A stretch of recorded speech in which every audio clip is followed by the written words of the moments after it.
So usually when Soi Cheang and Gordon Lamb work together, we get awesome results, like the brilliant 2021 thriller Limbo. So this movie has a lot to live up to. Hi, I'm the Artie Dans from the Asian Film Fans and Artie Dans YouTube channel, and I welcome you to this review of the 2023 mystery thriller Mad Fate. Now let's check out what this movie's about. This movie is an interesting tale of a handful of intertwined characters. While hoping to stop the murder of his client, a fortune teller arrives at her apartment too late. Also at the apartment is a delivery boy who's experiencing a strange rush of excitement at the sight of a dead body. The killer has escaped to the delivery boy's parents' noodle shop, where he hides the tools he used to kill the woman, while a police detective who is determined to find the killer realizes that he has a long history with the delivery boy. Sensing that fate will not be kind to him, the fortune teller decides to help the delivery boy change his future, but it tests his fragile sanity. So, I'm worried that I didn't fully understand this film, which means that maybe I didn't enjoy it as much as I should have, but make no mistake, it's still a good film. So this movie seems to be tackling the stigma of both mental illness, as well as the lack of rehabilitation of youth offenders. So it also seems to be having a commentary on the fortune-telling culture, and part of me is not sure if the movie's ridiculing it or if it's celebrating it. I'm also really on the fence with Gordon Lamb's performance in this movie. Part of it's really awesome and it's well done, and other times I feel like it just borderlines into the ridiculous. Like, there's a scene at the end where he's acting like he has a split personality, and it just looks weird. And it left me confused. Lokman Yeung, as the delivery boy, he was really good though. He keeps up this whole menacing look all the way throughout the film, but adjusts it accordingly in scenes where he needs to be, a little bit quick thinking to get out of a scenario. So he genuinely comes across as a psycho in this movie. And the whole movie really is quite good. Let's not lie about this. The movie's quite good.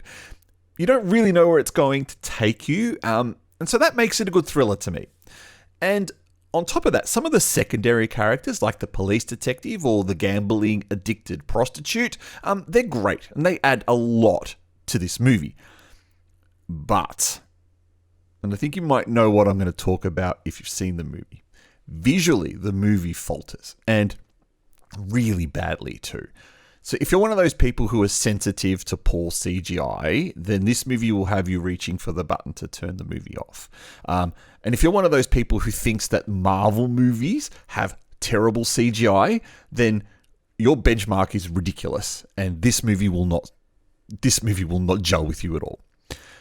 The cat in the movie looks truly awful. And if that's a deliberate design choice, then you have to wonder what the hell were they thinking about. Now, part of me wonders, is the cat real? And the other part of me wonders, yeah, the cat's real. Why does it look so terrible? But you know what? It's not just the cat.